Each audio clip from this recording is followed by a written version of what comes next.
మన Indian culture ఎంత గొప్పదంటే ఏ దేశంలో లేలన్ని వాల్యూస్ దాని గురించి ఈరోజు చాలా చర్చ జరగబోతుంది మన ఎపిసోడ్లో. కరోనా టైంలో we have went to vacation మా పిన్ని వాళ్ళ ఇంటికి వెళ్ళినప్పుడు I have met a boy. తను నాకు బ్రదర్ అనే రిలేషన్షిప్ అవుతాడు. హీ హాజ్ డన్ సంథింగ్ అంటే సంథింగ్ అని కాదు, చాలా ఎక్కువే చేశాడు. ఏం చేసిండు? He done a attempt with me. అటెంప్టా? మేడం తిట్టి అరిచి కొట్టి మాట్లాడాను. అది కొడుతుంటే మా వదిన కూడా వచ్చి చూసి ఆపింది. ఎందుకు కొడుతున్నావు అంటే నేను వెళ్ళి మొత్తం ఎక్స్పోజ్ చేస్తే ఫస్ట్ నన్ను తిడతారు. నువ్వు గుండె పైన చేసుకొని చెప్పు, నీకు కూడా ఫీలింగ్స్ ఉండే ఆయన పట్ల. No madam. ఎందుకు చేయడం లేదు ఎఫ్ఐఆర్ ఫైల్ వాళ్ళు? You have to take care of her, otherwise నువ్వు జైలుకి వెళ్తావు. ఇక్కడ you have to take care of her అంటే ఏందో నాకు అర్థం కాదు. అంటే లైక్ మ్యారేజ్ చేసుకోండి మేడం. మ్యారేజ్ చేసుకోమని వాళ్ళు ఎట్లా చెప్తారమ్మా? అది ఇక్కడ వాసవి మీకు ఏమవుతుంది? వాసవి మీ చెల్లిలా? డిస్కనెక్ట్. తల్లి ఫోన్ పెట్టేస్తుంది, అక్క ఫోన్ పెట్టేస్తుంది. ఆడోళ్ళమ్మా మీరు కూడా. సో కన్సీవ్ అవటం కానీ ఏం జరగలేదు కదా? లేదు అంటే కన్సీవ్ అయ్యి ఉన్నాను మేడం. ఇప్పుడు స్టిల్? Yes madam.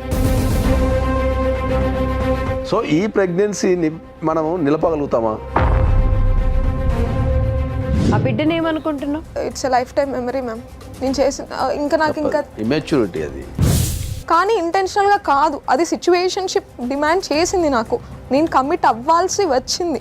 ఎంత అమ్మాయి మానసికంగా నలిగిపోయి ఉంటే దీనికంతా డబ్బులు ఇచ్చి వాడు ఊరికినే నేను క్లోజ్ చేస్తా. అఫెన్స్ ఎక్కడ జరిగినా ఆమె అమ్మాయి లైంగికంగా ఇంటర్ కోర్స్ జరిగింది అన్నప్పుడు మీరు బాధ్యతగా ఒక జీరో మీరు డిబేట్ చేయొద్దు సార్. ఆవిడంటే పంపించండి. సమాజంలో ఒక బాధ్యత కలిగిన వ్యక్తులైన పోలీసు వ్యవస్థ సహా తప్పించుకొని తిరుగుతున్నది ఈ కేసులో. 18th morning first case AP హైకోర్టులో నీదే పడుతుంది. నీకోసం ఉద్యమమైన చేస్తాం కానీ ఈ కేసుని మాత్రం వదిలిపెట్టాం. నువ్వు అది మాత్రం దృష్టిలో పెట్టుకో, స్ట్రాంగ్ ఉండు. మన ఇండియన్ కల్చర్ ఎంత గొప్పదంటే ఏ దేశంలో లేనన్ని వాల్యూస్, ఏ దేశంలో లేనన్ని రిలేషన్షిప్స్, వాటికున్న విలువలు ఎక్కడ కూడా మీరు చూడలేరు, వినలేరు. ఏమీ లేదు. ఓన్లీ భారతదేశంలో మాత్రమే రిలేషన్షిప్స్కి చాలా వాల్యూ ఉంటుంది. ఎస్, వేరే దగ్గర కూడా ఉంటుంది, బట్ అంతకు మించి వాల్యూ మన దగ్గరనే ఉంటుంది. కానీ ఎప్పుడు వరకు ఉంటుంది అని అంటే దాన్ని మనం కాపాడుకున్నంత వరకు ఉంటుంది. దాని గురించి ఈరోజు చాలా చర్చ జరగబోతుంది మన ఎపిసోడ్లో. ఎస్, డెఫినెట్గా ఏం జరగబోతుంది అనేది మీరు కూడా వెయిట్ చేసి చూడండి. దాన్ని మేము ఇంకొంచెం రివీల్ చేయడానికి ఈరోజు వచ్చిన కేసు ఏదైతే ఉందో దాన్ని మేము మాట్లాడడానికి రెడీగా ఉన్నాము. నాతో పాటు ఇద్దరు గెస్ట్లు కూడా ఉన్నారు. మీ అందరికీ తెలుసు, నాగేశ్వరరావు పూజారి గారు, the senior most advocate. Sir నమస్తే. And at the same time మంచి వాయిస్ వినిపించి మనకంటూ అంటే ప్రతి ఒక్కరికి ఇక్కడికి ప్రాబ్లంతో వచ్చిన ప్రతి ఒక్కరికి నేనున్నా అంటూ ముందుగా మాట్లాడే మన బాపు బొమ్మ దివ్యవాణి గారు. అమ్మ నమస్తే. నమస్తే. ఈరోజు ఒక ఆడపిల్ల మన ప్రోగ్రామ్కి గుంటూరు నుంచి వచ్చింది. ఆ నుంచి వెళ్ళి రాత్రి బయలుదేరి పొద్దునీడ దిగి మన ప్రోగ్రామ్కి వచ్చింది. ఒక్కతే వచ్చింది. అంత బాధ ఎందుకు, అసలు ఇంత దూరం ఎందుకు రావాల్సి వచ్చింది, న్యాయం ఎక్కడ జరగలేదు మరి ఈమెకి అనేది ఈరోజు తెలుసుకుంటున్నాం. నమస్తే వాసవి. నమస్తే మ్యామ్. చూస్తే చిన్నపిల్లలాగున్నావు. నీకు బేసిక్గా ప్రాబ్లం ఎందుకు వచ్చిందో నాకు అర్థమవుతలేదు. సో ఫస్ట్ ఏమైంది, ఎక్కడ మొదలైంది? యా మ్యామ్, నేను ఇప్పుడు ప్రెసెంట్ బీటెక్ 3rd ఇయర్ చదువుతున్నాను విజ్ఞాన్ కాలేజ్లో. 2020 జూన్ నాకు ఒక అబ్బాయితో మామూలుగా రిలేషన్షిప్ ఉండే, అంటే బ్రదర్ అండ్ సిస్టర్. అంటే నువ్వు ఇంటర్లో ఉండేనప్పుడు? Diploma 2nd year. కరోనా టైంలో we have went to vacation మా పిన్ని వాళ్ళ ఇంటికి, నందిగామ, కృష్ణా జిల్లా. వెళ్ళినప్పుడు I have met a boy. తను నాకు బ్రదర్ అనే రిలేషన్షిప్ అవుతాడు. మంచిగా ఉండే ఒక 2 years. నేను కలిసిన ఒక 1 monthకి వాళ్ళ డాడీ ఎక్స్పైర్ అయ్యారు. సో తను ఎమోషనల్లీ అటాచ్డ్ నాకు. అప్పటి నుంచి నాకు 6 months యంగర్ నాకంటే. అంటే ఎలా మీకు రిలేషన్? మా అమ్మమ్మ వాళ్ళ అమ్మమ్మ కజిన్ సిస్టర్స్. దాని తర్వాత 2 years నార్మల్గానే కాల్స్ మాట్లాడుతుండే, డైలీ కొంచెం ఎడ్యుకేషన్కి సపోర్ట్ ఇస్తూ ఉండే, అంతా బాగుంది. మళ్ళీ వెకేషన్ కానీ సేమ్ నందిగామ వెళ్ళాను నేను. వెళ్తే ఒకసారి పైకి రా మాట్లాడదాము అంటే అప్పటికి మా పిన్ని వాళ్ళకి కొంచెం డిస్టర్బెన్సెస్ ఉండే. సో ఇంట్లో వద్దు, పైకి రా, నేను వాళ్ళ ఇంటికి రాను అంటే ఓకే ఫైన్ బ్రదర్ అనే కదా అనేసి పైకి వెళ్ళాను. నాకు అప్పటికి ఐ డోంట్ రియలైజ్ అంటే దేనికో పిలుస్తున్నారు అని. పైకి వెళ్తే హీ హాజ్ డన్ సంథింగ్ అంటే సంథింగ్ అని కాదు, చాలా ఎక్కువే చేశాడు. ఏం చేసిండు? Like he done a attempt with me. తమ్ముడు, అక్క, యా. ఇంట్లో ఎవరు లేరా? లేదు, టెర్రస్ మీద ఉన్నాను కదా, సో ఎవరు లేరు. ఐ హ్యావ్ పోస్ట్ హిమ్ వద్దు అంటే దగ్గరకు వస్తుంటే నేను వేరే ఏదో జస్ట్ ఒక బ్రదర్లీ హగ్ అని అనుకున్నాను. లేదు, ఇప్పటికే ఏదో అనుకుంటున్నారు, ఇది కాదు, మళ్ళీ ఎవరైనా చూస్తే అట్లీస్ట్ మాట్లాడడానికి కూడా ఉండదు అని నేను అరిచి చెప్పాను. బట్ లేదు, I have a feelings with you అని నేను ఇంకా ఆపలేకపోయాను. ఐఎమ్ దిస్ లీన్ పొజిషన్ కదా, సో ఆపలేకపోయాను. హీ హాజ్ డన్ అటెంప్టా? మేడం అక్కడ ఒక చిన్న టైప్. అంటే మీరు పైన ఉన్నా కూడా ఇంట్లో ఫ్యామిలీ మెంబర్స్ కింద ఎవరు లేరా? మేడం నేను ఉంది 5th ఫ్లోర్, పైన టెర్రస్, అది అపార్ట్మెంట్, మేము ఉండేది 1st ఫ్లోర్. ఇప్పుడు ఆయన ఆల్రెడీ ప్లాన్డ్గానే పిలిచిండి మని, ఆ విషయం అర్థమవుతుంది చెప్తుంటే. అంటే అది కిందికి పోకుండా ఉంటేనే ఆయన ప్లాన్ చేసుకొని ఉంటాడు కదా. ఇక్కడైతే దొరికిపోతామని ఉంటే చేసి ఉండడు డెఫినెట్గా. ఫస్ట్ అపార్ట్మెంట్లో ఎవరితో ఉంటున్నారు మీరు? 1st ఫ్లోర్లో అంటే పిన్ని వాళ్ళు ఉంటారు. వాళ్ళు ఏ ఫ్లోర్లో ఉంటారు? Same 1st floor, flats different అంతే. Okay okay. సో పైకి తీసుకెళ్ళి అది అలా అలా చేసేసి ఇంకా నేను ఏడ్చి గట్టిగా నేను చెప్పేస్తాను అని కిందకి వెళ్తుంటే, లేదు మా డాడీ ఎక్స్పైర్ అయ్యారు, ఇదంతా నువ్వు చెప్తే మా మమ్మీ కూడా ఎక్స్పైర్ అయిపోతారు, ఇవంతా ప్రైడ్కి సంబంధించింది, రెప్యుటేషన్కి సంబంధించింది, నువ్వు ఇట్లా చేయొద్దు. ఇదేం దరిద్రం సార్ ఇది? ఇది ఎక్కడ దరిద్రం అమ్మా? ఇది చేసేటప్పుడు తెలియదా ఏమవుతుంది ఏంది అనేది? సో ఓకే, 100% ఆ అబ్బాయి చేసింది 100% తప్పు. ఆడపిల్లగా నీ జీవితం ఇది, నీ జీవితాన్ని తను స్పాయిల్ చేశాడు అంటే, నాన్న చేస్తాడు అమ్మ చేస్తాడు అని అంటే, ఒకవేళ మన స్వతంత్రానికి ముందు ఆడపిల్లలు అంటే అటువంటి మాటలు యాక్సెప్ట్ చేస్తారనుకోవచ్చు. నువ్వెందుకు మీ పెద్దవాళ్ళకి చెప్పలేదు? Madam I'm 18 or 19 at that age. నాకు అంటే ఎగ్జాక్ట్లీ 18 years దాటినాయా? 18 years దాటలేదమ్మా అప్పటికి?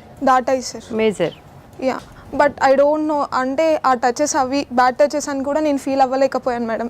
ఫీల్ అయ్యేలోపే సంథింగ్ హ్యాస్ హ్యాపెండ్. నేను ఆపగలిగాను, ఆపలేకపోయాను, అదే జోనర్లో ఉన్నాను.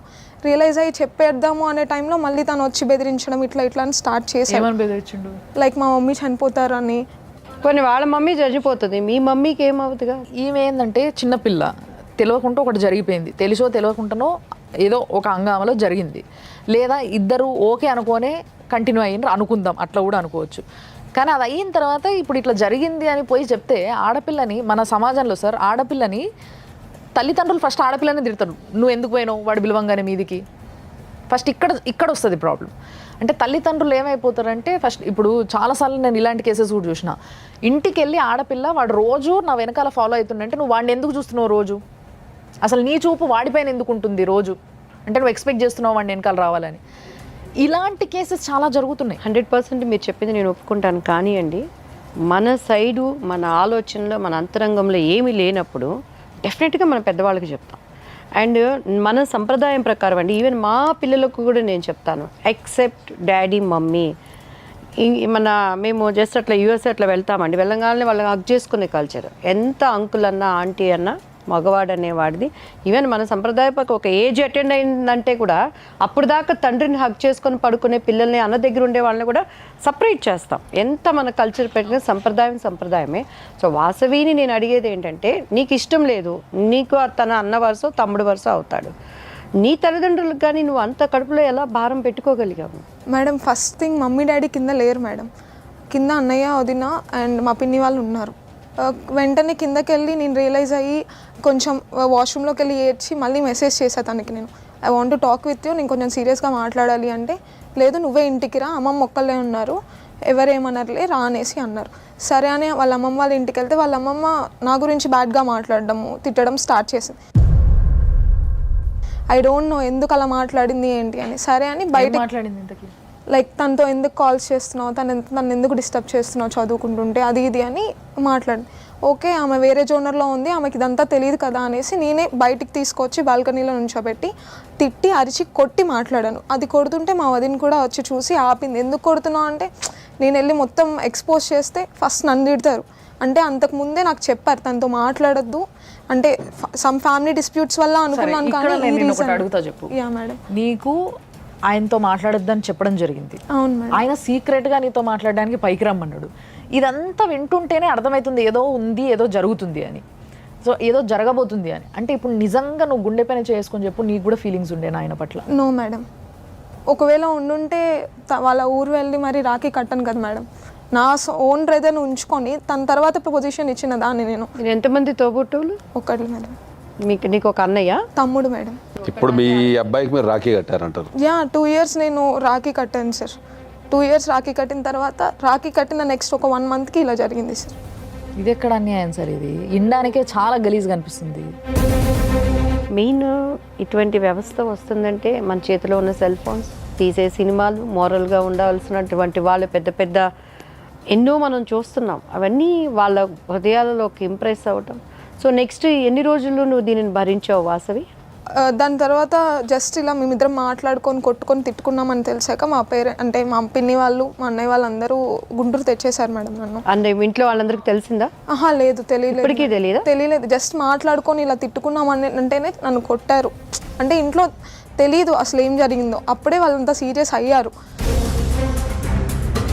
అడగలేదా వాళ్ళు నిన్ను ఏమైందని? మీ మమ్మీ తీసుకెళ్ళి అడగలేదా? పోనీ సెపరేట్గా ఏం జరిగింది, ఎందుకు కొడుతున్నావు అంటే? ఆడపిల్ల గురించి తల్లికి తెలుస్తుంది. ఇది ఇంత వైలెంట్గా రియాక్ట్ అవుతుంది ఒకటి పట్ల అని అంటే ఏదో జరుగుంటుంది. ఏం జరిగిందని పక్కకి తీసుకెళ్ళని అడుగుతుంది. చెప్పమ్మా నాకు చెప్పు అట్లీస్ట్ అని. అడగలేదు అట్లా? అడిగారు మేడం. చెప్పలేదా నువ్వు? లేదు మేడం, చెప్పలేదు. ఒక్కసారి నిన్ను తను అటాక్ చేశాడా? తర్వాత మళ్ళీ ఏమైనా ఫ్రెండ్షిప్గా అట్లా ఏమైనా తను అంటే అది అయిపోయిన తర్వాత నేను గుంటూరు వచ్చేసాను మేడం. ఒక 2-3 days ఇంట్లో గొడవలు జరుగుతూనే ఉన్నాయి ఇదే సిచ్యువేషన్ మీద. దాని తర్వాత మళ్ళీ నాది సెట్ ర్యాంక్ రావడం, తనే కౌన్సిలింగ్ అన్నీ తనే టేక్ కేర్ చేసేవాడు. ఇంకా అలా అలా కొంచెం ఇలా వద్దు, మనం బ్రదర్ అండ్ సిస్టర్ అని తనే చెప్పాడు. లైక్ ఇట్లా చేయకూడదు, కొంచెం దేవుడి పాటలు విందాము, డెవోషనల్గా వెళ్ళాము, వీ కెన్ అట్లీస్ట్ చేంజ్ అని. ఏంటి నాకు ఇట్లాంటి ఫీలింగ్స్ ఏం రాలేదు కదా, నేను నీతో ఏ రోజైనా రాంగ్గా బిహేవ్ చేశానా?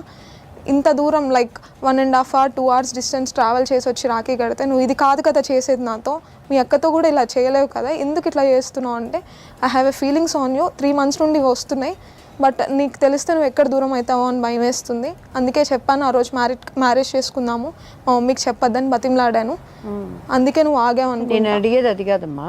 ఇప్పుడు ఎప్పుడైతే తను నీ మీద ఒక అటాక్ చేశాడో దాని తర్వాత మళ్ళీ మీరు ఏమన్నా ఒక సంబంధం కానీ ఒక రిలేషన్షిప్, ఫిజికల్ రిలేషన్షిప్ కానీ లేకపోతే ఇమోషనల్ రిలేషన్షిప్ కానీ మేడం ఆఫ్టర్ 1 month మళ్ళీ ఇదే ఇంకా కాల్స్లో కూడా ఇదే స్టార్ట్ అవుతుంటే ఎందుకు ఇట్లా అనేసి ఓకే నువ్వు మ్యారేజ్ చేసుకుంటా ఉన్నావు, నాది కూడా అయిపోయింది. బికాస్ నేను ఎట్లాంటి దాన్ని అంటే మేడం నా పర్సనల్ ట్రైట్ వచ్చేసరికి ఏదైనా ఒక్కరితోనే జరగాలి. అప్పటిదాకా నాకు not even a single case నేను ఒక అబ్బాయితో ఊహించుకోలే. I have some personal desires అనమాట, నాకు వచ్చే హస్బెండ్తోనే అవ్వాలి ఇట్లాగా. అంతా అయిపోయేసరికి నేను కూడా సరెండర్ అయ్యాను. ఓకే ఇంక ఇదంతా అవ్వాలి ఫ్యూచర్లో, అందరికీ తెలిస్తే నా పరువు పోవడం తప్ప ఏమీ ఉండదు. మా మమ్మీ డాడీ ఇద్దరు ఆల్రెడీ అన్న చెల్లెలు అవుతారు కదా, ఆల్రెడీ కుటుంబాల మధ్యలో తెలిసినప్పుడు నువ్వు ఒక చదువుకున్న అమ్మాయి కదా, ఈ రోజులలో ఇంటర్మీడియట్ అయిపోయి బీటెక్ ఫస్ట్ ఇయర్ అంటే నథింగ్ బట్ వాళ్ళు పెద్ద మనుషులతో సమానమే, నాలెడ్జ్ వైజ్ కావచ్చు అన్నీ. ఒక అన్ననిచ్చి లేకపోతే ఒక తమ్ముడినిచ్చి పెళ్లి చేస్తారు అనేది ఎట్లా అనుకుంటారు మీరు? సార్ నేను అంత లాజికల్గా ఆలోచించలేదు సార్. ఐ మీన్ అంతకుముందు 2 years ఎమోషనల్ రిలేషన్షిప్ ఏదైతే ఉందో దాన్ని చూసి నేను ట్రస్ట్ చేశాను సార్. సమాజంలో ఇప్పుడు ఈ విషయం సమాజానికి తెలిస్తే ఎంత పెద్ద తప్పైందని తెలుసా? ఇక్కడికి వచ్చేటప్పుడు మీరు మీ తల్లిదండ్రులకు చెప్పొచ్చారా? Yes sir. ఏం చెప్పారు వాళ్ళు? వద్దు అని అన్నారు ఫస్ట్. తర్వాత ఓకే నువ్వు ఫైట్ చేయాలనుకుంటున్నావు, ఇక్కడ ఎఫ్ఐఆర్ కూడా ఏం ఫైల్ అవ్వట్లేదు, ఇట్లయినా అవుతుందేమో. పోలీస్ కేసు 1 month నుండి తిరుగుతున్నాను మేడం. May 17th నుంచి నేను కేసు వేయడానికి లేదు మేడం, ఎఫ్ఐఆర్ ఫైల్ చేయలేదు మేడం. ఎందుకు చేయడం లేదు ఎఫ్ఐఆర్ ఫైల్ వాళ్ళు? సార్ ఫస్ట్ దిశలో చేశాను సార్, ఒకసారి పిలిచారు, తనకి వార్నింగ్ ఇచ్చారు, అయిపోయింది ఏదో అయిపోయింది, you have to take care of her, otherwise నువ్వు జైలుకి వెళ్తావు మేము ఇలా 376 సెక్షన్ కింద కడితే. ఇక్కడ you have to take care of her అంటే ఏందో నాకు అర్థం కాదు. అంటే లైక్ మ్యారేజ్ చేసుకోండి మేడం. మ్యారేజ్ చేసుకోమని వాళ్ళు ఎట్లా చెప్తారమ్మా? అదే సార్ మీ దగ్గర నుంచి నేను మ్యారేజ్ చేసుకొని చెప్పడానికి లేదు మనకు. ఎగ్జాక్ట్లీ. సో ఇది ఇప్పుడు నువ్వు ప్రపంచంలో ప్రతి దానికి ఒక రూల్ ఉంటుంది. మనం హిందూ మ్యారేజ్ యాక్ట్ ప్రకారం ఏంది అంటే కొన్ని రిలేషన్షిప్స్ని మనం మ్యారేజ్ చేసుకోనికి లేదు, మ్యారేజ్ అనేది ఎవరిని పడితే అలా చేసుకోనికి లేదు. చట్టపరంగా కూడా తప్ప సార్? చట్టపరంగా 100% తప్పది. చట్టపరంగా 100% తప్పది. అయితే ఇక్కడ కేసు మనకు హిందూ మ్యారేజ్ యాక్ట్లో ఎవరిని పెళ్లి చేసుకోవాలి లేకపోతే ఎవరిని చేసుకోవద్దు అనేది మనకు దాన్ని ప్రొహిబిటెడ్ రిలేషన్షిప్స్ అంటారు. ఒకటి నాగేశ్వరరావు గారు, ఇప్పుడు సొంత బ్లడ్ రిలేషన్ అది ఉంటుందా అంటే వీళ్ళు బీరకాయ పీస్ రిలేషన్ నేను అనుకోవటం నాట్ సొంత. మన హిందూ మ్యారేజ్ యాక్ట్లో అట్లా అన్నికి రాదు. మన దగ్గర ఇప్పుడు గోత్రాలను ఎందుకు పెడతారు అంటే పూర్వకాలంలో సైంటిఫిక్గా ఐడెంటిఫై చేయడానికే గోత్రాలు ఉంటాయి. ఇప్పుడు హిందూ మ్యారేజ్ యాక్ట్లో ఎక్కడైనా సరే ఫస్ట్ ఒక పెళ్లి సంబంధం మాట్లాడేటప్పుడు ఫస్ట్ అడిగేది గోత్రమే. అబ్బాయి వాళ్ళ గోత్రమో అమ్మాయి వాళ్ళ గోత్రం ఏంది అంటారు. సేమ్ గోత్రం అయిందనుకో కథం, ఇంకా అక్కడ మళ్ళీ నెక్స్ట్ వెళ్ళరు ఎప్పుడు కూడా. అది ఫస్ట్ అడిగేది గోత్రం. దాన్ని సైంటిఫిక్గా వాళ్ళు ఆ రోజుల పూర్వకాలంలోనే ఇట్లాంటి ప్రొహిబిటెడ్ రిలేషన్షిప్స్ ఉంటాయి. వీళ్ళు మైగ్రేషన్ వెళ్ళిపోతుంటారు కదా, వెళ్ళిపోయిన తర్వాత ఎక్కడో కలిసి పెళ్లి చేసుకోవద్దంటే వాళ్ళకి ఐడెంటిఫికల్గా గోత్రం అది పెట్టారు. నాకు ఒక డౌట్ సార్, అంటే ఇక్కడ నాకు ఒకటి మనసులో బాగా గిచ్చుతుంది ఏంది అని అంటే, మీరు ఏదైతే ఇప్పుడు చట్టపరంగా ఈ రిలేషన్షిప్స్లో పెళ్ళిళ్ళు చేసుకోవడానికి లేదు అని ఎంత గట్టిగా అయితే చెప్పినరో, మనం ఎప్పుడు అనుకుంటాం చట్టం వేరు మారల్స్ వేరు, మన వాల్యూస్ వేరు. డెఫినెట్లీ ఆ వాల్యూస్ని మారల్స్ని దాటి ఇద్దరు కలిసి చీకట్లో చేయాల్సిన తప్పుని చేసేసిండ్రు. ఈ చేసిన తప్పుని సమర్థించడానికి లేదు. సమర్థిస్తే మనం మనసుల కింద గుర్తించబడం దాన్ని. ఎగ్జాక్ట్లీ. ఒక్కసారి ఇలాంటి తప్పు జరిగిన తర్వాత ఇప్పుడు మీరు చెప్పండి, చట్టాన్ని ఏ విధంగా వాళ్ళు ఓబే చేయగలుగుతారు? మరి ఒకవేళ చేయాలనుకుంటే ఈ పిల్లకి ఎట్లా న్యాయం జరుగుతుంది? ఈ అమ్మాయి ఒక మాట ఉపయోగించింది. తను మాట్లాడేటప్పుడు నువ్వు ఎలా చేసావంటే, నా లైఫ్లో తెలిసి కానీ తెలియక కానీ లేదు ఆ అమ్మాయిని బలవంతంగా అనుభవించినా కానీ ఒక్క మాట అంది, నా లైఫ్, నా జీవితం, నా యవ్వనం నా భర్తకే, ఒక్కడితోనే నేను ఉండాలని. కానీ 100 టైప్స్ ఆ మైండ్ నాకు that is again emotional point. So దీని ఎమోషనల్ పాయింట్ కూడా యాక్సెప్ట్ లేదు దాంట్లో. దీన్ని ఏ కోశాన మనం ఒక 1% సమర్థించినా మనం సమాజం పరంగా తప్పు చేసిన వాళ్ళమే అవుతాం 100%. ఆమె ఫీలింగ్స్ ఆమెకు చదువుకున్న వ్యక్తికి కనీసం ఇక కొద్దిగా తెలివి ఉండాలా. ఆ పిల్లోడికి కూడా ఉండాలి కదా. పిల్లగాంది 100% తప్పే, మనం కదంటలేము. పిల్లగాంది 100% తప్పే. ఎప్పుడైనా కూడా ఒక రిలేషన్షిప్లో జనరల్గా ఇప్పుడు ఒక 100 రిలేషన్షిప్స్ ఉన్నాయనుకుందాం, దాంట్లో 80% అబ్బాయిలతో తప్పు ఉంటుంది జనరల్గా. ఎందుకంటే ఎప్పుడైనా కూడా అబ్బాయే ఎక్కువ ట్రై చేస్తుంటాడు రిలేషన్షిప్లోకి ఎంటర్ కావడానికి. అబ్బాయిలు 80% ట్రై చేస్తారు, ఒక 20% అమ్మాయిల సైడ్ నుంచి ఉంటుంది. అది రకరకాల కారణాల వల్ల కావచ్చు, ఏదైనా కావచ్చు. కానీ ఏ కారణం ఏదైనా కూడా ఇక్కడ మనం ప్రధానంగా చర్చించేటప్పుడు ఏంటంటే ఈ రిలేషన్షిప్ అనేది ప్రొహిబిటెడ్ రిలేషన్షిప్. అది దాంట్లోకి వచ్చి ఇప్పుడు పోలీసు వాళ్ళు కంప్లైంట్ తీసుకుపోవడం అనేది అయితే ఆశ్చర్యకరమైన విషయం. అది ఇంకా వాళ్ళు కాల్ చేసి పెద్దలతో వెళ్ళావా కంప్లైంట్కి? యా మేడం, మా పేరెంట్స్, మా మమ్మీ వాళ్ళు, మా పెద్దమ్మలు, పెద్దనాళ్ళు అందరూ వచ్చారు. ఒకటి మీరు గుర్తుపెట్టుకోవాల్సిందంటే యూత్కి, మీరు రిలేషన్షిప్స్ పేరు మీద చాలా రిలేషన్షిప్స్ పేరు మీద ఇప్పుడు ఈ టెక్నాలజీ అందుబాటులో ఉండి ఈ రిలేషన్షిప్స్ పేరు మీద రకరకాలుగా మీరు వ్యవహారాలు నడిపి జీవితాన్ని చాలామంది ఖరాబ్ చేసుకుంటున్నారు. మీరు కనుక రేప్ కేసు పెడితే ఆయన జీవితాంతం జైల్లో ఉండాలి. ఒక చిన్న తప్పది. హలో, గాయత్రి గారా అండి? అవునండి. నమస్తే అండి, నేను సుమన్ టీవీ నుంచి ఫోన్ చేస్తున్నా. చెప్పండి మేడం. మీ అబ్బాయి రంగనాథ్ గారా? అవునండి. ఓకే, అయితే ఇక్కడ వాసవి మీ బిడ్డ వాసవి ఇక్కడ ఉంది ప్రోగ్రాంలో. సో యాక్చువల్గా జరిగిన ఇష్యూ అంతా మీకు తెలిసే ఉంటుంది, కొత్త ఎక్స్ప్లెయిన్ చేయాల్సిన అవసరం లేదేమో. ఆ అమ్మాయి మీ అబ్బాయి ఈ అమ్మాయిని చేసిండు, అంటే మీకు వరుసకి బిడ్డైన వాసవిని చేసిండు. సో లైంగికంగా వేధించిండు, బలవంతం చేసిండు అని చెప్పేసి అమ్మాయి మా దగ్గరకు వచ్చింది. సో మరి యాక్చువల్గా అయితే వాళ్ళు చేసింది తప్పేనండి. డెఫినెట్గా ఇద్దరు పిల్లలు చాలా తప్పు చేసిండ్రు. ఎందుకంటే వాళ్ళిద్దరు వరుసకి అక్క తమ్ముళ్ళు అవుతారు. చట్టం కూడా ఒప్పుకోదు వాళ్ళు చేసిన తప్పుని. సో మరి వీళ్ళని ఏం చేద్దామంటారు, ఏందంటారు, ఎట్లా అంటారు? మీ అబ్బాయికి కొంచెం వాల్యూస్ ఏమైనా నేర్పినరా మీరు?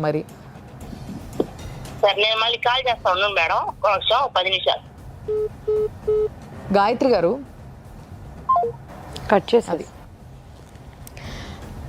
అబ్బాయికి వాల్యూస్ నేర్పియడంలో వెనకబడ్డ తల్లిదండ్రులు ఆఖరికి ఎదురుగా వాళ్ళు ఒక తప్పు బయటికి వచ్చి దాని గురించి డిస్కస్ చేసి సాల్వ్ చేద్దామని ఫోన్ చేసేటోళ్ళతో కూడా మాట్లాడడానికి రెడీగా లేరు. అంటే తల్లిదండ్రులు ఇంత గొప్పగా వాల్యూస్ నేర్పిస్తున్నారు అన్నట్టు పిల్లలకి. తల్లిదండ్రులు ఎప్పుడైనా సరే ఒక అలిగేషన్ వచ్చినప్పుడు పిల్లల మీద దాని మీద కులంకషంగా చర్చించాల్సిన బాధ్యత వాళ్ళకు ఉంటుంది. సో ఇప్పుడు ఇది ప్రపంచం మొత్తం తెలుస్తుంది కాబట్టి ఆమె ఎస్కేప్ అవుతుంది అక్కడ. Yes exactly. ఇప్పుడు ప్రపంచం అంతా తెలిసిందంటే కొడుకు బతికేంటి అనేది చూస్తుంది, కానీ కూతురు స్థానంలో ఉన్న ఆ అమ్మాయి బ్రతికేంటి అని ఆలోచించట్లేదు. సొంత కూతురు కాదు కదా. సామాజిక బాధ్యత అనేది ఉంటుంది కదా కంపల్సరీ. నిజానికి సామాజిక బాధ్యతని ఎంతమంది పాటిస్తున్నారంటారు సార్ ఈ రోజులల్లో? సమాజం చెడిపోయింది అందుకని పాటించాల్సిన బాధ్యత అందరికీ ఉంటుంది. మీ పేరెంట్స్ ఆమెతో మాట్లాడారా? స్టార్టింగ్ నేనే చెప్పాను మేడం తనకు కూడా. నువ్వేం చెప్పావా ఆమెకి? అవును మేడం. పినికి life journey sponsored by 6 JVR. Jamalapuram వారి రత్నాంజలి. సౌత్ ఇండియాలోనే అతి తక్కువ ధరలకి రత్నాలనందించే ఏకైక సంస్థ 6 JVR. హలో మనస్విని గారా? నేను సుమన్ టీవీ నుంచి దివ్యవాణి మాట్లాడుతున్నానండి. యా, ఇక్కడ వాసవి మీకు ఏమవుతుంది? వాసవి మీ చెల్లెలా?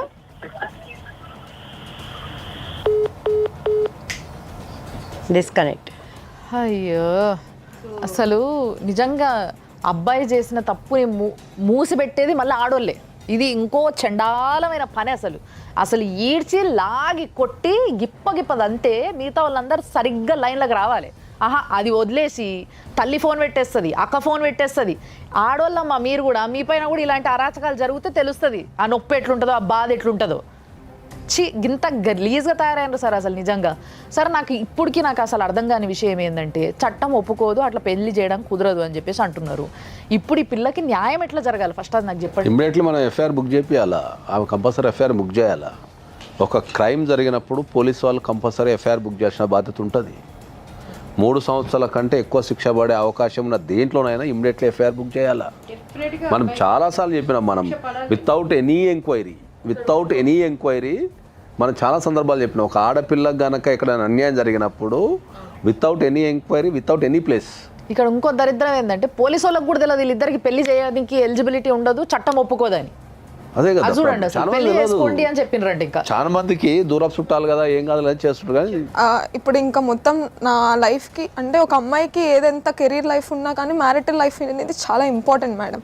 సో వాళ్ళ తాతగారు ఎవరైతే ఉన్నారో, రంగనాథ్ వాళ్ళ తాతగారు అండ్ వాళ్ళ రిలేటివ్స్ ఎవరైతే ఉన్నారో, మా కాస్ట్లో ఉన్న అన్ని సెక్షన్స్ ఆఫ్ పీపుల్కి ఆ అమ్మాయి మంచిది కాదు, అమ్మాయి మనీ కోసం చేసింది అని నా మీద వేరేవేవో చెప్తున్నారు మేడం. ఇఫ్ ఇన్ కేస్ నేను మనీ కోసమే చేస్తుంటే నాకు బావ వరుసో లేకపోతే ఇంకే వరుస అయి ఉన్న వాళ్ళతో నేను చేస్తుంటా, లైక్ ఇఫ్ ఇంటెన్షనల్లీ అయితే. కానీ ఇంటెన్షనల్గా కాదు, అది సిచ్యువేషన్షిప్ డిమాండ్ చేసింది నాకు. నేను కమిట్ అవ్వాల్సి వచ్చింది బికాస్ సిచ్యువేషన్ డిమాండ్స్. కానీ అలా కాకుండా మనీ కోసం చేసింది అంటే, ఒక మనీ అనేది ఇలాంటి క్యారెక్టర్ విషయంలోకి వస్తే అది చాలా పెద్ద మాట మేడం. ఇప్పుడు నాకు మనీ ఇచ్చో నా క్యారెక్టర్ని, నా వర్జినిటీని తీసుకురాలేరు మేడం ఎవరు. నీకు ఇప్పుడు అంటే ఏం అనుకోకమ్మా, మేడం కన్సీవ్ అవటం కానీ ఏం జరగలేదు కదా? లేదు, అంటే కన్సీవ్ అయ్యి ఉన్నాను మేడం. ఇప్పుడు స్టిల్? Yes madam. నేను 1 month నుంచి పోలీస్ స్టేషన్లో కూడా ఇదే మాట చెప్తున్నాను మేడం. ఎన్నో నెల? It's 3rd month madam. నేను రంగనాథ్కి కూడా చెప్పాను మేడం, వాళ్ళ మదర్కి చెప్తే అయితే ఏంటంట, ఏం చేయమంటావు మమ్మల్ని. ఇప్పుడు ఈ సందర్భం గురించి వచ్చింది కాబట్టి, ఇప్పుడు జనరల్గా సుప్రీంకోర్టు కొన్ని డెసిషన్స్ ఇచ్చింది మనకు, భారతదేశం సంబంధించి కొన్ని డెసిషన్స్ ఇచ్చింది. సో ఆ డెసిషన్స్ మీద చాలామందికి ప్రజలకు ఒక దురభిప్రాయం ఉంది. డెసిషన్స్ ఏంది ఇట్లా గలీజ్గా ఇచ్చిందని, లేకపోతే ప్రాపర్ జడ్జిమెంట్స్ ఇవ్వలేదని చెప్పి ఇచ్చింది. దాంట్లో ఒకటి 497 అంటే ఏంది, మనకు అడల్టరీ మీద జడ్జిమెంట్ మీద ఇప్పటికీ భారతదేశంలో ప్రతి చోట ప్రతి సామాన్య వ్యక్తి చాలామంది అడ్వకేట్స్ అడల్టరీ గురించి సుప్రీంకోర్టు తప్పు జడ్జిమెంట్ ఇచ్చిందనే అభిప్రాయాలు ఉన్నారు. దాని కొద్దిగా మనం పక్కన పెడితే, సుప్రీంకోర్టు ఇచ్చిన one of the most beautiful judgement ఏముంది అంటే, అబార్షన్ గురించి any women can go to the hospital do the abortion. ఇంతకుముందు అబార్షన్ ఏముంటుండే అంటే, అబార్షన్ అనేది ఓన్లీ ఫర్ మ్యారీడ్ ఉమెన్ ఉంటుండే. అబార్షన్ అనేది ఓన్లీ ఫర్ మ్యారీడ్ ఉమెన్ ఉంటుండే, అది కూడా ఇంట్లో వాళ్ళు హస్బెండ్ అండ్ అదర్ థింగ్స్ సంతకం పెడితే ఉంటుండే. సో సుప్రీంకోర్టు దాన్ని రివ్యూ చేసి ఏం చేసింది అంటే, a unmarried women also go to the hospital and abortion చేసుకోవచ్చు అనేది సుప్రీంకోర్టు జడ్జిమెంట్ ఇచ్చింది. ఆ జడ్జిమెంట్ ఎవరికి అర్థం కాలేదు ఫస్ట్ ఆఫ్ ఆల్. ఓకే, ఆ జడ్జిమెంట్ ఎవరికి అర్థం కాలేదు. అదేంది అన్మ్యారీడ్ ఉమెన్ బై ఆమెకి మనం ఎట్లా అబార్షన్ చేస్తామనే దాని మీద ఉన్నది దానిపైన. ఇప్పుడు ఈ కేసులో ఈ కేసులో చూడండి మీరు, అన్న చెల్లెల్లో అక్క చెల్లెలో ఏదో వరుస అవుతారు, వరుసలో మనకు ఒక ఇంటర్ కోర్స్ జరిగింది, దాని నుంచి ఒక ప్రెగ్నెన్సీ వచ్చింది ఇప్పుడు. సో ఈ ప్రెగ్నెన్సీని మనము నిలపగలుగుతామా? నిలిపితే దేనికి దారి తీస్తుంది? అక్రమ సంబంధం, ఆ బిడ్డ పరిస్థితి ఏంటి? ఇప్పుడు ఏం చెప్పుకుంటారు? బిడ్డ పరిస్థితి ఏంటి? సుప్రీంకోర్టు ఇప్పుడు ఒకటి సార్, దేశంలో ఇట్లాంటి మహిళలు ఉన్నారు కాబట్టి ఈ జడ్జిమెంట్ ని తెచ్చారు దాన్ని. ఇప్పుడు ఒకటండి, ఇక్కడ ముఖ్యంగా ఆడపిల్లగా మానసిక పరిస్థితి, ఆ అమ్మాయి కన్నెత్వాన్ని కానీ తన సంసార జీవితం కానీ ఆ అమ్మాయి ఇంకొకరితో చేయలేదు. ఈ రంగనాథ్, నీకు సుమన్ టీవీ విధంగా చెప్తున్నాం, నీకు శిక్ష మామూలుగా ఉండదు. మీ తల్లిదండ్రులకు కానీ నీకు ఆ అమ్మాయికి జరిగిన అన్యాయానికి నీకు జరగబోయేది ఏంటనేది ట్రీట్మెంట్ మామూలుగా ఉండదు. సెకండ్ వన్ వచ్చి, ఇంతకుముందు అబార్షన్ అట్లా ఏమన్నా అయిందా? ఇప్పుడే మేడం కన్సీవ్. ఇప్పుడు పోలీసులు చూస్తే ఆ అమ్మాయికి వివాహం చేసుకోమని చెప్తున్నారు. లేదు, ఇదైతే చాలా దారుణం. పోలీసు వాళ్ళకు కన్సీవ్ అయినా అని చెప్పినా కూడా కేసు తీసుకోవడం అనేది అయితే అత్యంత దారుణం. ఎక్కడికి పోతే సార్ ఒక ఆడపిల్ల, ముఖ్యంగా పిల్లోడు తల్లి ఉంది, అసలు సిగ్గు శరం లాంటివి ఏమైనా ఉన్నాయమ్మా గాయత్రమ్మ? నీకు ఫోన్ ఎత్తి పెట్టేసిన ఇంత రెస్పాన్సిబిలిటీ లేదమ్మా? నీ బిడ్డ మీద గిట్లాంటి అఘాయిత్యం జరిగితే గిట్లనే మాట్లాడతావా నువ్వు? ఏమన్నా తెలివి ఉన్నదా మాట్లాడేటందుకు? అయితే ఇప్పుడు ఏం చేయాలి? నా కొడుకు కడుపు చేస్తే నేను ఇప్పుడు ఏం చేయాలనా చెప్పాలా నేను? కౌన్సిలింగ్ అనేది యూత్కి ఎవ్రీ డే కానీ ఎవ్రీ వీక్ కానీ స్పెషల్గా టైం తీసుకొని కౌన్సిలింగ్ అనేది ఇవ్వాలని చెప్తున్నాం మనం. ఇప్పుడు ఎవరు ఎంత బిజీగా ఉన్నా కూడా ఒక ఫ్యామిలీ మీటింగ్ అనేది వీక్లీ వన్స్ పెట్టుకొని ప్రవర్తన ఎట్లుంది, బిహేవియర్స్ ఎట్లున్నాయి, డెవలప్మెంట్స్ ఎట్లున్నాయి, ఇవన్నీ గమనించాల్సిన బాధ్యత తల్లిదండ్రులు. ఇప్పుడు అమ్మాయి కోర్టుకు వెళ్తుంది రేపు పూజారి గారు, ఆ అమ్మాయికి DNA టెస్ట్లు కానీ లేదు ఇప్పుడు ఇలా జరిగిన టెస్ట్ కానీ ఈజ్ ద ప్రూఫ్, ఆయన ఎవిడెన్స్ రావాలి కదా. ఒకటి చట్ట ప్రకారం ఇప్పుడు ఆ అమ్మాయి పెళ్లి చెల్లదని మీరు అంటున్నారు. ఇప్పుడు యాక్సెప్ట్ చేసి కానీ సరే దూరంగా ఉన్నారో అక్క చెల్లెల్లో ఏదో, ఇప్పుడు అమ్మాయి మనసు పరిస్థితి ఏంటి? రేపు ఇంకొకరికి తన శరీరాన్ని అప్పగించగలదా? ఈరోజు సుమన్ టీవీ ద్వారా అమ్మాయి బ్రతుకు ప్రపంచం మొత్తం చూస్తున్నప్పుడు తను ఏ దృక్పథంతో వచ్చిందంటే రేపు ఇటువంటివి ఇంకొకరికి జరగకూడదు, ఆ దోషికి శిక్ష పడాలి. సో ఇప్పుడు ఈ అమ్మాయి అభాషణ చేయించుకోవడానికి లేదు, ఆ బిడ్డకు తండ్రి ఎవరు అని చెప్పడానికి లేదు. తోబుట్టువుల మధ్య, సమాజం మధ్య సంరక్షించాల్సినటువంటి పోలీసులు కూడా, చట్టాలు లాలు తెలిసిన వాళ్ళు కూడా మీరు పెళ్లి చేసుకోండి అని చెప్పి పేరెంట్స్తో వచ్చి ఆ అమ్మాయికి కేసు తీసుకోలేదు అంటే ఎవరి ద్వారా న్యాయం చేయాలి? ఫస్ట్ దిశకి వెళ్ళాను సార్, దాని తర్వాత నేనే ట్రాన్స్ఫర్ చేయించేసారు. అంటే కొంచెం ఎలక్షన్స్ టైంలో ఉన్నారు, కొంచెం లాగ్లో ఉందని లోకల్ పోలీస్ స్టేషన్కి వెళ్ళాను సార్. వెళ్తే వాళ్ళు పిలిచారు సార్, ఒక డే మొత్తం లాకప్లో ఉంచారు సార్. లాకప్లో ఉంచిన తర్వాత వాళ్ళ మమ్మీ వచ్చి రిక్వెస్ట్ చేశారు, నాకు ఒక 2 days కావాలి టైమ్, మేము పెద్దవాళ్ళతో మాట్లాడి వస్తామంటే ఓకే అని అనుకున్నాం. వెనస్డే వస్తామని చెప్పి వెనస్డే రాలేదు మేడం. ఏమన్నా కాల్ చేస్తే నాకు ఇలా చేజర్ల శివ అని ఒక ఆయన ఉన్నారు, ఆయన అండ ఉంది, పోలీసులతో మేము మాట్లాడుకుంటాం. మా రిలేటివే సార్. ఏం చేస్తారు ఆయన సమాజంలో? ఏం చేస్తారు? ఏం జాబ్ చేస్తారా, బిజినెస్ చేస్తారా, పొలిటీషియనా? ఏం చేస్తారు? పొలిటీషియన్స్ వెనక ఉంటారని తెలుసు సార్, కానీ ఏమవుతారు? రిలేషన్ అంటే ఏంటి మీకు? నాకు బాబాయ్ అవుతారు సార్, మా పెద్దనాన్న వల్ల తమ్ముడు. ఓకే, ఆయనకి ఏమవుతాడు? తనకి చాలా దూరం చుట్టాం సార్. ఈ కొనుజర్ల శివ కాపాడుతున్నాడా కేసు కాకుండా? వాళ్ళ సైడ్ ఉండి వాళ్ళని సపోర్ట్ చేస్తూ వాళ్ళని సేవ్ చేస్తున్నారు. ఆయనకు తెలుసా ఈ విషయం అమ్మా? ఎస్, మొత్తం తెలుసు సార్. అంటే యాక్చువల్లీ పోలీసెస్ దగ్గర నుండి కూడా సేవ్ చేసింది ఆయనే అని. నువ్వేం బాధపడకమ్మా, ప్రపంచంలో ఎక్కడున్నా సరే ఎఫ్ఐఆర్ బుక్ చేయించి జైలుకి పంపించే బాధ్యత నాది సార్. ఎఫ్ఐఆర్ ఓకే సార్, నా మీద ఫేక్ ఎలిగేషన్స్ కూడా వస్తున్నాయి సార్. 10 మంది మధ్యలో ఏవైతే ఒక అబ్బాయి చెప్పకూడదు ఒక అమ్మాయి గురించి చాలా చండాలంగా హీనంగా చెప్తుంటే నేను అందరినీ ఫేస్ చేయాల్సి వస్తుంది మేడం. స్టార్టింగ్ వాళ్ళు కొంచెం మంచిగా చేశారు, కానీ ఈ 2 days తర్వాత ఏమైందో తెలీదు. లాయర్ వచ్చారంట, మాట్లాడారు, సెటిల్మెంట్ అంటే దేనికి సెటిల్మెంట్ ఇస్తారు? మనీ దేనికి ఇస్తారు మేడం? నాకు ఇంత జరిగినందుకు నష్టపరిహారం ఇదా మేడం? ఇది కాదు కదా. అండ్ ఆఫ్టర్ దట్ ఇది మా జ్యుడిక్షన్లో రాదు, ఇది ఇన్సిడెంట్ ఇక్కడ జరగలేదు, మేము కేసు ఎఫ్ఐఆర్ ఫైల్ చేయడానికి మాకు ఎటువంటి రైట్స్ లేవు అనేసి సిఐ చెప్పారు. 100 సార్లు చెప్పినాం మనం, 0 ఎఫ్ఐఆర్ అంటారు దాన్ని. ఒక్కసారి అది కూడా అడిగాను సార్, ఇది నా mother police station, I can file 0 FIR. నీకు పోలీస్ స్టేషన్లో ప్రాబ్లం వచ్చినప్పుడు మీ దగ్గర సెల్ ఫోన్స్ ఉంటాయి, ఇమ్మీడియట్లీ మీరు ఒక దగ్గరలోనే ఒక మంచి అడ్వకేట్ని సంప్రదిస్తే వాళ్ళు మీ తరపున పోరాడతారమ్మా, వాళ్ళు శిక్షణ తీసుకుంటారు. కూడా కాల్ చేశాను సార్, మీరు అడ్వకేట్ కాల్ చేశారు? తనే చెప్పారు సార్, ఇది మదర్ పోలీస్ స్టేషన్ అమ్మా, 0 ఎఫ్ఐఆర్ కూడా ఫైల్ అవుతుంది, అది అడుగమ్మా నువ్వు గట్టిగా అనేసి. ఆయన అడగాలి కదా మీ తరపున. అంటే తను రాలేదు, ఈ ఎలక్షన్ డ్యూటీస్ వల్లే కొంచెం. అడ్వకేట్కి ఏం ఎలక్షన్ డ్యూటీ ఉంటుంది? అంటే వీళ్ళు ఉండట్లేదు సార్ మెయిన్గా ఎవరున్నా లేకపోయినా పోలీస్ వ్యవస్థలో పోలీస్ అమ్మా ఇప్పుడు ఒక మర్డర్ జరిగింది అనుకో, ఎలక్షన్ డ్యూటీ ఉంది అని చెప్పేసి మర్డర్ వదిలి పెట్టేసి ఎలక్షన్ డ్యూటీ వెళ్ళిపోతారా అమ్మా? ఎలక్షన్ డ్యూటీ ఉంటే శాంతి భద్రతలు కాపాడరా? ఎలక్షన్ డ్యూటీ ఉంటే ఒక జరిగిన ఆడపిల్లకి అన్యాయం గురించి మాట్లాడరా? సార్ ప్రతి డే నేను పోలీస్ స్టేషన్కి వెళ్ళాను సార్.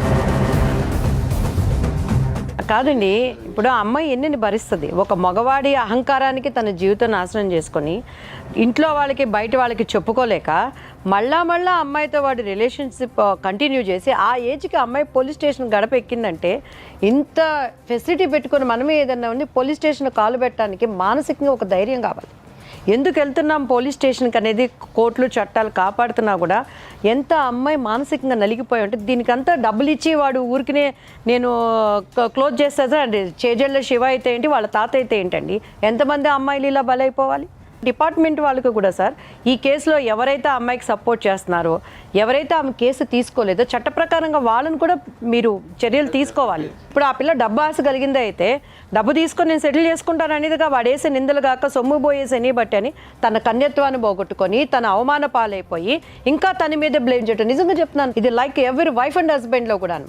కొద్దిగా కష్టపడే భార్య బయటికి వెళ్తుందంటే ఇగోతో ఉన్న మగవాళ్ళు ఎటువంటి బ్యాడ్ వర్డ్స్ మాట్లాడే ఎన్ని నా దగ్గరికి కేసు కౌన్సిలింగ్ కోసం వస్తాయంటండి. ఇది నిజంగా చాలా చాలా ఘోరమైన కేసు సార్. మన దగ్గరకు వచ్చిన వాటిల్లో దారుణం అసలు. ఇది సపోర్ట్ చేయాల్సిన బాధ్యత మన పైన ఉంటుంది. మీరు ఇప్పుడు అది బిఫోర్ ఏదైతే మీరు ఇంటర్ కోర్స్ ఫస్ట్ టైం జరిగిందో దానికంటే ముందు మీ మధ్యలో చాటింగ్లో ఏమైనా అసభ్యకరమైన మెసేజ్లు ఏమైనా ఉన్నాయమ్మా? దానికి ముందు ఏం లేదు సార్, దాని తర్వాతే ఉన్నాయి సార్. ఇప్పుడు ఈ కాన్వర్సేషన్ రికార్డ్ ఉందా తను మాట్లాడింది? ఎప్పుడైనా మాట్లాడినాయి కానీ వాయిస్ చాట్స్ కానీ? అంటే తెలియదు కదా మేడం, ఇలా చీట్ చేస్తారు, ఇలా రికార్డింగ్స్. నేను ఒకటి అడుగుతాను వాసవి, Yes. నువ్వు కన్సీవ్ అయ్యి గర్భం వచ్చే వరకు తనతో ఒక్కసారి తప్పు జరిగింది, సెకండ్ టైం థర్డ్ టైం మోసపడ్డావు అన్నది చేసా అంటే నీ ఉద్దేశం ఏంటి? తనని పెళ్లి చేసుకోవాలని ఉండిందా? అవును మేడం. అంటే వీళ్ళకి లాలు చట్టాలు తెలియదు కదా సార్. లాలు చట్టాల కంటే అదే మనకు సరైన గైడ్లైన్స్ ఇచ్చే వ్యక్తులు ఎవరు లేరు జీవితంలో. వీళ్ళు ఏంటంటే అమ్మాయిలు ఎప్పుడు కూడా ఏంటంటే వీళ్ళు సగం 80% ఆఫ్ అమ్మాయిలు భయపడుతూ బతికేస్తారు. వీళ్ళకి చెప్తే ఏమైద్దో, వాళ్ళకి చెప్తే ఏమైద్దో, పరువు పోద్దో, ఇంకేమన్నా పోద్దో అని చెప్పేసి వీళ్ళు రకరకాలుగా చేస్తుంటారు. ఇప్పుడు నీకు 3 months కడుపుతూ ఉన్నా అంటున్నావు కదా, ఇది జరిగి ఎన్ని రోజులు అవుతుంది? ఇన్సిడెంట్ జరిగి 1.5 year అవుతుంది. 1.5 year అయితే ఫస్ట్ టైం బలవంతంగా అనుభవించాడు, తర్వాత ఇద్దరు కలిసి ఎప్పుడైతే పెళ్ళికి వచ్చిందో, పెళ్లి టాపిక్ వచ్చిందో అక్కడి నుంచి స్టార్ట్ అయిపోయింది. సో తను దాన్ని ఎదిరించలేక పేరెంట్స్కి చెప్పలేక వీడిని ఎలా అయినా పెళ్లి చేసుకుందాం అనే దృక్పథంతో తను కూడా చెప్తుంది కదా కొంచెం రోజులు ఇది తప్పని. ఇప్పుడు వాళ్ళు చిన్న పసి మనసులండి. ఇప్పుడు తను సందిగ్ధంలో భక్తి మార్గంలో వెళ్ళిపోదాం, దేవుడి దగ్గర మనం విందాం, ఇది తప్పు తెలుసు, ఎట్లా చెప్పాలని తెలియని సంఘర్షణలో అయిపోయింది. నేనైతే నీకు as a being a brother, being a socialite, being a advocate, నేను సుమన్ టీవీ, మన దివ్యవాణి మేడం గారు, రాములమ్మ గారు అందరం నిలబడతాను నీకోసం. ఎనీ టైం పర్సనల్గా కూడా ఈ ఎస్పెషల్లీ దిస్ కేసులో నిలబడతాం. ఎందుకంటే ఇటువంటి మనకు మళ్ళీ జరగకూడదు కాబట్టి. కానీ దీంట్లో పెళ్ళి అనేదైతే ఉండదు, గుర్తుపెట్టుకో. పెళ్ళి అనేది అయితే సామాజిక పరంగా తప్పు, అది మనం చేయనికి కూడా రాదు. ఆ బిడ్డని ఏమనుకుంటున్నావు? మ్యామ్ నేను వేరే మ్యారేజ్ అయితే చేసుకోవు. ఇప్పుడు ఆ పిల్లోని కంటావా? Maybe it's a life time memory ma'am. నేను చేసిన ఇంకా నాకు ఇంకా ఇమ్మెచ్యూరిటీ అది. ఇప్పుడు కౌన్సిలింగ్ చాలా అవసరం. ఇప్పుడున్న యూత్ అంతా సినిమాలు చూసి లైఫ్ టైం మెమరీలు, లేకపోతే సిచ్యువేషన్ షిప్స్, లేకపోతే ఈ డేటింగ్, రొమాంటిక్ ఇదంతా వీళ్ళు ఇది ఒక రకమైన భ్రమలో ఉండిపోతున్నారు. రేపు సమాజానికి నువ్వు ఏ రకమైన బిడ్డను అందిస్తావమ్మా? ఆ బిడ్డకు తండ్రి ఎవరు? నా తమ్ముడో నా అన్నో అని చెప్తావా? ఒక తండ్రి లేకుండా పిల్లలు పెరగడం ఎంత ఇబ్బంది ఉంటుందో తెలుసా మీకు? అది ఒక తల్లి మనసు.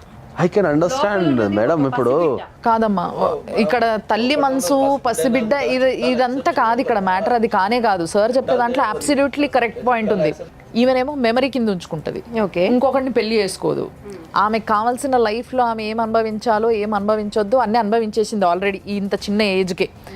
సో ఇప్పుడు పిల్లోడు బయటకు వస్తాడు, పిల్లనో బయటకు వస్తుంది.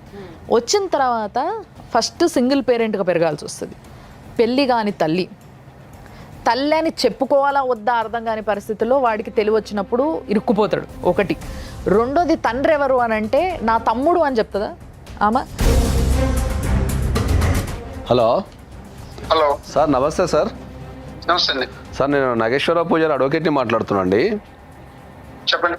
సార్ ఏం లేదు, మీ దగ్గర ఒక కంప్లైంట్ ఉందంట సార్. అది వాసవి అనే ఒక అమ్మాయి కంప్లైంట్ ఇచ్చిందట కదా మీ పోలీస్ స్టేషన్లో. దేని గురించి? వాళ్ళ కజిన్ అయ్యే వ్యక్తి కొద్దిగా లైంగికంగా వేధించాడు అని చెప్పేసి మీకు ఒక కంప్లైంట్ ఇచ్చారట మీ పోలీస్ స్టేషన్లో. ఆ, దానిపైన ఏ రకమైన చర్యలు తీసుకోలేదు మీరు అని చెప్పి ఆ అమ్మాయి మా దగ్గరకు వచ్చిందండి. ఆ. దాని గురించి ఏం జరిగిందో కనుక్కుందామని ఫోన్ చేశాను సార్ నేను. వాళ్ళు నిన్న వస్తామన్నారు, రాలేదే. సార్ అది ఒక విషయం. అది ఆ అమ్మాయి ఆమె లైంగికంగా వేధించబడింది, సెక్సువల్ ఇంటర్ కోర్సు ఫోర్స్ఫుల్గా జరిగిందని చెప్తున్నారు సార్. అది అమ్మాయి చాలా క్లియర్గా. అయితే జరిగింది, ఆమె ఏమంటుందంటే నందిగాంలో జరిగిందని చెప్పి చెప్తున్నారు ఆవిడ. అవునండి. అదే రమ్మని చెప్పాము మాట్లాడటానికి. ఇంకొకటి ఏంటంటే మీరు అక్కడైనా కంప్లైంట్ ఇవ్వచ్చు కదా అని చెప్పేసి అన్నాం. అవునండి. అంటే ఆమె ఇక్కడే తిరుగుతుంది, ఓకే. రమ్మన్నాం, రాలేదు మళ్ళీ. సార్ ఇప్పుడు ఈ అఫెన్స్ ఎక్కడ జరిగినా ఆమె అమ్మాయి లైంగికంగా ఇంటర్ కోర్స్ జరిగింది అన్నప్పుడు మీరు బాధ్యతగా ఒక జీరో సార్, మీరు డిబేట్ చేయొద్దు సార్. ఆవిడ ఉంటే పంపించండి. నేనేం డిబేట్ చేయడం లేదండి. సమాజంలో ఒక వ్యక్తి కింద అడుగుతున్నా నేను. ఎన్ని రోజులైంది నువ్వు వెళ్ళి కంప్లైంట్ తీసుకోమని చెప్పి? అది పనిచేసి సమాజంలో ఒక బాధ్యత కలిగిన వ్యక్తులైన పోలీసు వ్యవస్థ సహా తప్పించుకొని తిరుగుతున్నది ఈ కేసులో. మీరు పోలీస్ అనే ఒక మర్యాద గల పొజిషన్లు ఉన్నారు కాబట్టి ఎవరేం అనలేకపోతున్నారు. ముఖ్యంగా మేమేం అనలేకపోతున్నాం, కానీ మీకు రెస్పెక్ట్ ఇస్తున్నాం. అంటే మా బాధ్యత మేము ఇది చేయాలి కదా, మేము కంప్లీట్ చేయాలి కదా ఫస్ట్ ఒకళ్ళని అనేటప్పుడు. సో అందుకోసం మిమ్మల్ని ఏం అనలేకపోతున్నాం, కానీ మీరు మీ బాధ్యత ఎంతవరకు కరెక్ట్ చేస్తున్నారు ఒకసారి ఆలోచించండి. ఒక సిఐ అయ్యి ఉండి అంత పెద్ద పొజిషన్లో ఉండి మీరు ఇట్లా ఒక అడ్వకేట్తోనే మీరు ఇట్లా మాట్లాడినరంటే ఒక సామాన్యురాలు కేసీ అని వచ్చుంటే మీరు ఎట్లా మాట్లాడుంటారు అనేది ఈయనే ఊహించుకోవచ్చు. ఎవరు లేని అభాగ్యురాలు కదా, తనకి ఎవరు సపోర్ట్ లేదు కదా. సో ఆడదాని చరిత్ర అట్లా. పైగా ఇప్పుడు మీతో మాట్లాడుతూ ఏమంటున్నాడు సార్, తను నిన్న మొన్న వచ్చి కేసు పెట్టినట్టు వెళ్ళిపోమని. అమ్మాయి 20 రోజుల నుంచి తిరుగుతుందట. ఇమ్మీడియట్లీ ఎఫ్ఐఆర్ చేయాలి. సిఐ గారు వినండి, ఆ అమ్మాయి ఒక్క రోజు కాదు వస్తుంది, 20 డేస్ నుంచి మీ పోలీస్ స్టేషన్ చుట్టూ తిరుగుతుంది. 20 సంవత్సరాల నిండిని అన్యాయానికి బలైనటువంటి ఒక అమ్మాయి. వాడు చీటర్ కాబట్టి నేను చేసుకోను అన్నాడు. ఎగ్జాంపుల్, ఎవరికీ తెలియకుండా నిజంగా వాడు నీతిమంతుడై ఉంటే ఈ అమ్మాయిని పెళ్లి చేసేసుకున్నాడు అనుకుందాం. అప్పుడు ఏంటండి అమ్మాయి పరిస్థితి? పెళ్లి చేసుకున్నా ఇప్పుడు దాన్ని సమాజం ఒప్పుకోదు. ఎప్పటికి తెలిస్తే దాన్ని మనకు అనల్మెంట్ ఆఫ్ మ్యారేజ్ అనేది ఒకటి ఉంటుంది సిస్టమ్ అని. దాంట్లో ఇక ఆ పెళ్ళే లీగల్ గా ఇక రద్దు. పెళ్ళి అది. ఆ బిడ్డ కూడా ఇక అమ్మాయి కడుపులో ఆ అబ్బాయి బీజంతో పెరుగుతున్న బిడ్డకు కూడా సమాజంలో ఇంక విలువ లేదు. ఎట్లుంటుంది? రేపు ఎక్కడికి పోయినా కూడా సమాజంలో రేపు ఆ పిల్లలు పెద్దగా అయిన తర్వాత ఎక్కడికి పోయినా ఎంక్వైరీ అనేది జరుగుతుంది కదమ్మా. పెళ్ళిళ్ళకి పోయినప్పుడు మీ నాన్న ఏం చేస్తాడు, ఎటు సైడ్ నుంచి చుట్టాలు అవి ఇవన్నీ అడుగుతారు కదా. వింటున్నారు కదండి యువత. మనం ఏం చెప్తాం? ఇవాళ తప్పించుకున్న ఒక దశలో అది కావాల్సిందే కదా. ఖచ్చితంగా నాకు తెలిసి ఏపీ హైకోర్టు అనేది 18వ తారీఖు ఓపెన్ అవుతుందమ్మా. 18th morning first case AP హైకోర్టులో నీదే పడుతుంది. నేను స్వయంగా ఏపీ హైకోర్టుకు వచ్చి ఇమ్మీడియట్లీ పోలీసుల మీద ఆ వ్యవస్థ మీద వేసి నేను ఇమ్మీడియట్లీ 19th లోపు మీకు ఎఫ్ఐఆర్ చేయించే బాధ్యత నాది. నీకోసం ఉద్యమమైన చేస్తాం, కానీ ఈ కేసుని మాత్రం వదిలిపెట్టాం. నువ్వు అది మాత్రం దృష్టిలో పెట్టుకో, స్ట్రాంగ్ ఉండు. కానీ నువ్వు చేసింది ముమ్మాటికి తప్పు. 376 కేసు కనుక పడితే డెఫినెట్లీ 10 సంవత్సరాలు జైలు శిక్ష మినిమం పడుతుంది. చూడు వాసవి, నేను ఒకటి చెప్తానమ్మా, నీ వయసు 20 సంవత్సరాలు, ముక్కు పచ్చడార జీవితం, నీకు ఇంకా ఏమి భవిష్యత్తు అయిపోలా. నువ్వు ఈరోజు టీవీ ద్వారా వచ్చావంటే నీ లైఫ్ మొత్తం ప్రపంచం మొత్తం 4 గోళ్ళ చూసింది, నీ కుటుంబీకులు తెలిసింది, నందిగామ పోలీస్ స్టేషన్ వరకు వెళ్ళింది, ఈరోజు ప్రపంచం మొత్తం వింటుందని కూడా నువ్వు వచ్చావంటేనే నీలో ఒక మానసిక ధైర్యం ఉన్నటువంటి నువ్వు అమ్మాయివి. సో పెద్దవాళ్ళ కౌన్సిలింగ్ తీసుకొని రేపు ఆ బిడ్డ భవిష్యత్తు. ఎందుకంటే నేను ఇంత ఓపెన్గా ఎందుకు అడుగుతున్నానంటే ఇటువంటి తప్పు జరిగినప్పుడు ఒకటి అవసరమైతే వాడి మళ్ళీ జీవితంలో ఆడదానికి సంసారానికి పనికి రాకుండా నీకు శక్తి ఉంటే చెయ్యి. ఆ తర్వాత జరిగేదేంటో నీ వెనకాల పెద్దోళ్ళు చూసుకుంటారు. లేదు నిన్ను పెంచి పోషించి రక్త మాంసాలు ఇచ్చే నీ పేరెంట్స్కి నీకు ఇష్టం లేక జరిగినప్పుడు డెఫినెట్గా నువ్వు చెప్పాల్సిన బాధ్యత నీది. నిన్ను గుండెల్లో పెట్టుకుంటారు. లేదు దాన్ని కంటిన్యూ అవ్వకుండా ఒక పసిబిడ్డ ప్రాణం చేసి తీసేటువంటి హక్కు ఈ భూప్రపంచంలో ఎవరికీ లేదు. ఆ పాపం ఎప్పుడు కూడా చట్టాలు కోర్టులు ఇక్కడ ఉంటాయి, కానీ హెవెన్లీ కోర్టు అనేది ఒకటి ఉంటుంది. దాని ముందు ఎప్పుడు మనం దోషులుగా నిలబడతాం. కానీ ఈ ఎపిసోడ్లో ఎంతమంది ఇన్వాల్వ్మెంట్ ఉన్నారో అంతమంది తప్పించుకునే తిరుగుతున్నారు, ఇంక్లూడింగ్ పోలీస్. అది చాలా చండాలైన విషయం. అది సమస్య మీద ప్రతి ఒక్కరికి అవగాహన ఉంది. ఆ సమస్య నుంచి ఎట్లా తప్పించుకుందామనే ఆలోచనలో ఉన్నారు తప్ప ఒక జరిగిన వాస్తవాన్ని దాన్ని ఎట్లా సరిదిద్దాలా, ఎట్లా దాన్ని చేయాలనే కనీస అవగాహన కూడా లేదు. ఇప్పుడు దీనిని బయటకు వచ్చింది కాబట్టి ఇంకొక 100 మంది రంగనాథులు, ఇంకొక 10,000 మంది రంగనాథులు రాకుండా దీనికి డెఫినెట్గా కొత్త గవర్నమెంట్లో ఫస్ట్ కేసుగా ఒక అభాగ్యురాలికి న్యాయం జరిగే విధంగా మాత్రం సుమన్ టీవీ తరపున నేనైతే గెట్ రెడీ అండి. సార్ సో దీంట్లో మనం ఎట్టి పరిస్థితి మనం ముగ్గురం కలిసి మేము ముగ్గురం కలిసి మీకు మాటిస్తున్నాం అందరికీ, అంటే మీ అందరి సాక్షాత్తు అంటే మీ అందరి ప్రజెంట్స్లా ఈ పిల్లకి మాటిస్తున్నాం ఏంది అని అంటే న్యాయం చేస్తాము అనేది కాదు, ఇక్కడ ఆల్రెడీ ఆమె అన్యాయం అయిపోయింది అండ్ ఇంకోటి తన తప్పు ఉంది, ఈ విషయం కూడా మనం మాట్లాడాలి. ఎందుకంటే చాలామంది ప్రేక్షకులు తర్వాత పిల్ల తప్పు లేదా, పిల్ల తప్పు ముమ్మాటికి ఉంది. మనము ప్రోగ్రాంలో ఎప్పుడు కూడా వచ్చిన వ్యక్తిని సపోర్ట్ చేస్తే ఎప్పుడు మాట్లాడిన సందర్భాలు ఏం లేవు. న్యాయం అడుగుతున్నాం. మనము వచ్చిన వాళ్ళైనా తప్పు చేస్తే నిరభ్యంతరంగా మనం తప్పు చేస్తున్నామని చెప్తున్నాం. మనం దాన్ని ఇద్దరు తప్పు ఉంటే ఇద్దరికి తప్పు ఉందని చెప్తున్నాం. ఇక్కడ ఉన్నది మనం న్యాయం చేస్తానికే తప్ప మనం ఎవరినో సపోర్ట్ చేస్తానికి లేము ఇక్కడ. సో డెఫినెట్గా ఈ కేసు పైన మనము ఎక్కడి వరకైనా వెళ్ళడానికి రెడీ అవ్వాలి సార్, అంతే. సో మేమందరము రెడీ. నువ్వు రెడీయా? Yes ma'am, I'm ready. And finally నేను చెప్పాలనుకుంటున్న మాట, నేను నిజంగా చెప్తున్నా, చాలా అంటే చాలా తలకాయ ఖరాబ్ అయింది నాకు ఇవాళ విన్న తర్వాత. ఎక్కడికి పోతుంది సమాజం, ఏడికి పోతున్నారు జనాలు? అమ్మ బుద్ధి తెలివిలు ఉంటున్నాయా ఉంటలేవా అర్థమవుతలేదు. ఇంటర్మీడియట్ 10th నామకే వాస్తే ఇవన్నీ 10th ఇంటర్మీడియట్ అంటే చిన్నపిల్లలు ఏం కాదు, పెద్దోళ్ళే వీళ్ళు. తెలివి ఉన్నది 5వ తరగతి పిల్లలు చాలా గట్టిగా మాట్లాడుతున్నారు. ఎవరన్నా ముట్టుకుంటే పట్టుకుంటే ఇది బ్యాడ్ టచ్, ఇట్లా చేయొద్దు అట్లా చేయొద్దు అని చెప్తున్నారు. తెలుస్తున్నది, చెప్పకుండా తెలుసుకునే ఒక సోషల్ మీడియాకి మనం ఎక్స్పోజ్ అవుతున్నాం. పిల్లలు పొద్దున్న లేస్తే చూస్తున్నది ఫోనే, ఇవన్నీ తెలియదా? నేను మళ్ళా కూడా చెప్తున్నా, ఇలాంటి రీతి రివాయి లేని సంబంధాలు పెట్టుకొని పిచ్చి పిచ్చి నాటకాలు పడితే ఊకునేది లేదు. భారతదేశం యొక్క కల్చర్ని నాశనం చేయాలని చూస్తే అస్సలు ఊకునేది లేదు. మళ్ళా చెప్తున్నా, నేను యూత్ అందరికీ గట్టిగా చెప్తున్నా, నేను ఇంకొకసారి ఎవరన్నా ఇలాంటి పిచ్చి పిచ్చి నాటకాలు పడి ఈ దాకా వచ్చిందంటే మాత్రం నేను నిజంగా చెప్తున్నా, ఎంత ఫైట్ చేస్తానో దాని గురించి నాకు కూడా తెలియదు. భారతదేశం యొక్క కల్చర్ని కాపాడడానికి వీఆర్ ఆల్వేస్ దేర్, నేను ముందుంటా దాంట్లో. సో ఇది ఇవాళటి లైఫ్ జర్నీ. చూస్తూనే ఉండండి సుమన్ టీవీలో జమలాపురం వారి రత్నాంజలి సమర్పించు 6 JVR లైఫ్ జర్నీ కోసం కింది నెంబర్కి కాంటాక్ట్ చేయండి.